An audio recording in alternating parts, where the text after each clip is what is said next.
Pemirsa, jelang pemilu, rakyat semakin terjepit akibat adanya kenaikan harga-harga pangan. Harga beras kini merangkak naik mulai dari Rp13.885 hingga Rp16.000 per kilogram. Harga cabai tembus Rp100.000 per kilogram, minyak goreng naik menjadi Rp16.994 per liter dan bawang merah kini Rp35.000 per kilogram.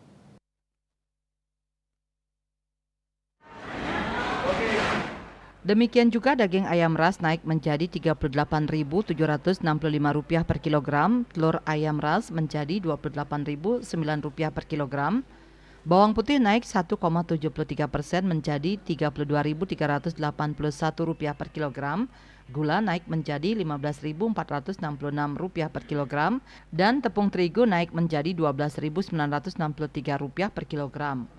Kepala BI KPW Bali Erwin Suryadimaja mengatakan, penyebab inflasi pada Oktober 2022 karena naiknya tarif angkutan udara, harga cabai rawit, beras, bensin, dan pisang. Kenaikan tarif angkutan udara terjadi karena naiknya permintaan dan naiknya harga aftur, sementara kenaikan harga BBM terjadi karena naiknya harga BBM non-subsidi per 1 Oktober dengan rata-rata kenaikan sebesar 5%.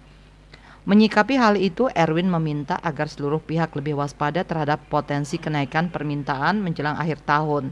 Pada November ini yang perlu diwaspadai adalah potensi kenaikan tarif angkutan udara karena harga aftur naik dan masih tingginya permintaan penerbangan, potensi cabai rawit yang terus naik sesuai dengan pola panennya. Akademisi Ekonomi dari Universitas Udayana Putu Krisna Adwitya Sanjaya mengatakan, walaupun pertumbuhan ekonomi Bali lebih tinggi dari nasional, namun yang mencengangkan adalah inflasi Bali melebihi nasional. Hal ini akan berdampak pada daya beli masyarakat, karena inflasi adalah kenaikan harga barang secara umum dan terus-menerus. Di saat bersamaan, Bali belum sepenuhnya pulih, sehingga daya beli masyarakat belum kuat. Mayoritas masyarakat Bali yang bertumpu pada bidang pariwisata sedang berusaha untuk bangkit, namun di tengah upaya itu inflasi Bali mengalami peningkatan lebih tinggi dari nasional, sehingga dampak terhadap daya beli masyarakat tentu berpengaruh. Krisna melanjutkan, inflasi juga dampak dari musim kampanye saat ini yang mana peredaran uang semakin meningkat. Ketika pertumbuhan ekonomi tinggi dengan tingkat inflasi tinggi, maka pertumbuhan ekonomi Bali bisa jadi tidak berkualitas.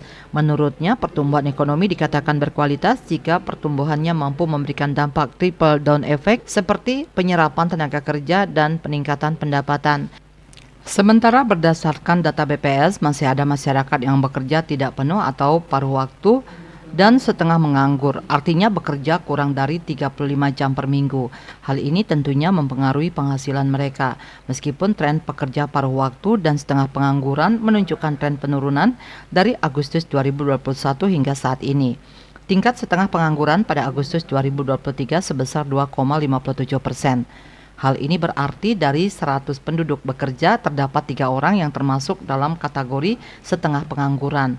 Sedangkan pekerja paruh waktu yang kurang bekerja dari 35 jam per minggu mungkin saja karena tidak mencari pekerjaan atau tidak bersedia menerima pekerjaan lain.